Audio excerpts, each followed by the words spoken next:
Bonjour et bienvenue dans ce nouvel épisode de J'évolue donc je suis. Aujourd'hui, on va parler d'un phénomène aussi fascinant que frustrant, le biais de confirmation. C'est ce petit raccourci mental que notre cerveau utilise pour valider ce qu'on croit déjà.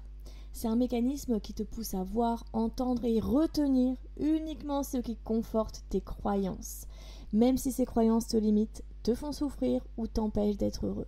Alors, pourquoi notre cerveau fait ça ? Pourquoi cherchons-nous à avoir raison, même quand cette raison nous tire vers le bas ? Et surtout, comment s'en libérer pour évoluer vraiment ? C'est ce qu'on va explorer aujourd'hui dans ce nouvel épisode.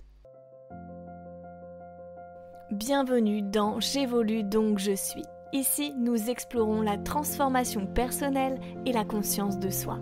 Ensemble, nous allons découvrir comment surmonter les défis de la vie et devenir les alchimistes de notre propre existence. Préparez-vous à un voyage intérieur riche en découvertes et en évolution.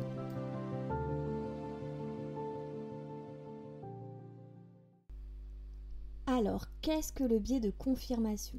Le biais de confirmation, c'est cette tendance qu'on a tous à ne voir que ce qui confirme ce qu'on croit déjà. Comprends que notre cerveau est une machine à filtrer l'information. Il préfère maintenir une forme de cohérence intérieure, quitte à nous faire passer à côté d'une vérité plus nuancée ou plus heureuse. Donc, si tu crois par exemple que tu n'es pas digne d'être aimé, tu vas inconsciemment repérer tout ce qui va confirmer cette croyance. Tu vas ignorer les preuves contraires ou les minimiser. C'est un peu comme si tu portais des lunettes qui ne laissaient passer que certains détails, ceux qui viennent renforcer ton point de vue initial, même si il est souffrant. Ce mécanisme, il faut bien comprendre qu'on le vit tous, Il n'y a pas une personne qui y échappe. Et il influence non seulement notre perception de nous-mêmes, mais aussi nos relations, nos choix et notre capacité à nous ouvrir à autre chose. Alors je vais donner des exemples et comme tu le sais, j'aime bien te donner des cas que j'ai pu rencontrer en séance. Bien sûr, je vais juste changer les prénoms. Donc, je vais te parler de Claire et sa peur d'être ignorée. Claire, en fait, c'est une personne très brillante, mais qui attire souvent des hommes distants. Et elle m'a dit en séance, je tombe toujours sur des mecs qui finissent par m'ignorer. C'est bien la preuve que je ne suis pas intéressante. Alors bien sûr, on a été creusé, on a été observé un petit peu ces mécanismes, le choix de ses partenaires.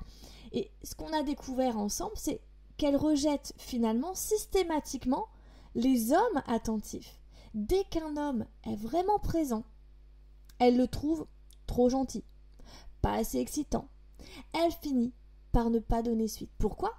Parce que cela ne correspond pas à sa croyance inconsciente. L'amour doit se mériter. Donc son biais de confirmation, lui, il filtre ce qui pourrait contredire cette croyance et renforce ce qu'elle croit déjà. C'est pour ça qu'elle choisit les hommes qui la challenge mais qui finissent par se détacher parce qu'ils s'en foutent. Un deuxième exemple. Je vais te donner l'exemple de Marc et lui qui a tendance à se saboter avant même de commencer. Lui, en fait, sa croyance, c'est qu'il n'est pas fait pour réussir. Il m'a dit, je suis toujours à deux doigts, mais je ne vais jamais au bout. Au final, je me rends compte que je suis un incapable. En réalité, Marc prépare inconsciemment ses échecs. Il se lance, mais il va jamais jusqu'au bout. Il ne s'autorise pas à demander de l'aide. Il attend le dernier moment. Et quand ça capote, il se dit « je le savais ». Mais c'est un piège. En agissant ainsi, en fait, il crée la preuve de ce qu'il croit. Je suis un incapable. Donc son biais de confirmation devient presque autoprédictif. J'ai aussi eu une patiente qu'on va appeler Sophie et qui a, elle, un regard très méfiant sur l'autre, de façon générale. Sophie, elle a grandi dans un climat hyper conflictuel et instable. Et je l'ai entendu plusieurs fois en séance me dire les gens de toute façon sont tous faux. Ils finissent toujours par te décevoir ou te la faire à l'envers. super comme croyance. Hein. Et ce qui est frappant, c'est qu'elle ignore ou dévalorise systématiquement tous les signes de loyauté ou de sincérité autour d'elle. En revanche, à la moindre erreur, elle s'en saisit comme d'une preuve implacable. Tu vois, encore une fois, son biais à elle, il alimente sa solitude et il la prive de relations profondes.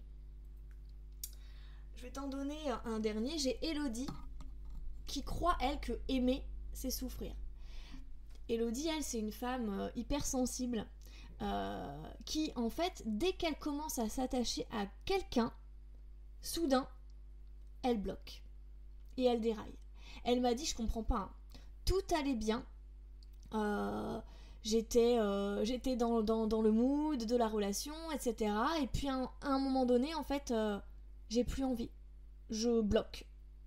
Je deviens presque insensible. En observant de plus près, en fait, on voit que dès qu'un lien devient plus profond, elle se met à scruter chaque détail négatif. Un message mal formulé, un mot de travers, un ton plus sec. Elle en fait une fixette. Elle l'amplifie, dramatise et finit par couper le lien. Pourquoi ? Parce qu'en elle, une croyance est installée. Aimer, c'est souffrir. Et pour éviter cette souffrance, son biais de confirmation vient créer un filtre sur tout ce qui pourrait mal finir. Elle provoque elle-même la rupture ou le désengagement, tout en croyant que c'est l'autre qui l'a poussée à fuir. C'est douloureux, mais c'est surtout, malheureusement, très courant. Alors, pourquoi notre cerveau fait ça ? Tout simplement parce que notre cerveau veut protéger notre identité, même si cette identité est construite sur des croyances fausses ou douloureuses. Il faut bien comprendre que changer une croyance, c'est remettre en question tout un système. Et ça, le cerveau, il l'associe à une forme d'insécurité. Il préfère donc valider les anciennes certitudes pour rester dans une zone de confort mental. C'est ce qu'on appelle la dissonance cognitive. Tu sais, c'est le malaise interne que crée une information qui ne colle pas avec ce qu'on croit déjà. Et c'est là que le biais de confirmation intervient. Pour apaiser ce conflit intérieur, le cerveau filtre. Et il te tient dans le familier, le connu, même si ce familier, en fait, il te rend malheureux. Alors, je vais te donner quelques clés pour t'en libérer progressivement. Le point 1. Identifie la croyance derrière la réaction. Quand tu sens que tu bloques, que tu veux fuir, ou que tu interprètes un comportement de l'autre, de toi-même, demande-toi, qu'est-ce que je suis en train de prouver inconsciemment ? Point 2, joue à l'avocat du contraire. C'est-à-dire, si tu penses que tu n'es pas digne d'être aimé, liste 3 preuves récentes du contraire. Alors, pas besoin qu'elles soient énormes. Hein. L'idée, c'est de faire un pas de côté pour élargir ta perception. Point 3, utilise des techniques de reprogrammation émotionnelle. Tu sais que moi j'utilise évidemment l'EFT ou l'hypnose parce qu'elles permettent d'aller libérer l'émotion associée à la croyance racine. Donc c'est souvent cette émotion qui te pousse à confirmer malgré toi une histoire intérieure ancienne. Le point 4, accueille la dissonance comme un progrès. Alors, se sentir inconfortable face à une nouvelle vérité, c'est normal, hein ?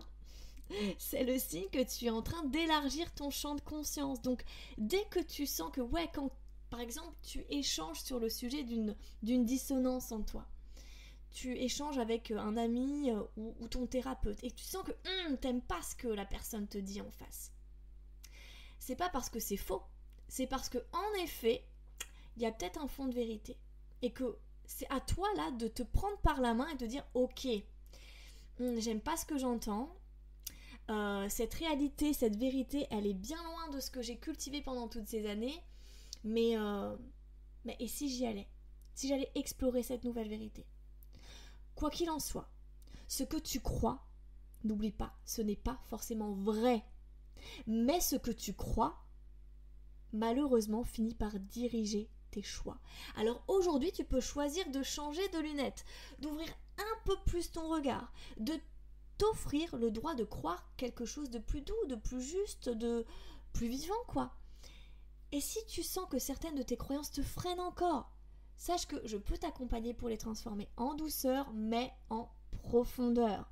Donc que ce soit mon programme Retrouver sa sécurité intérieure ou Incarner sa réussite, ce sont des programmes qui sont justement conçus pour ça, libérer les racines, reprogrammer les circuits de pensée et te remettre en lien avec ton plein potentiel.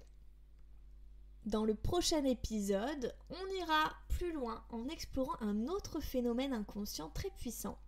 C'est la peur du changement. On en a déjà un petit peu parlé, mais pourquoi on dit vouloir changer, mais qu'on sabote tout dès que ça bouge vraiment? Et surtout, comment accueillir cette peur sans qu'elle dirige notre vie? Je te dis à très vite.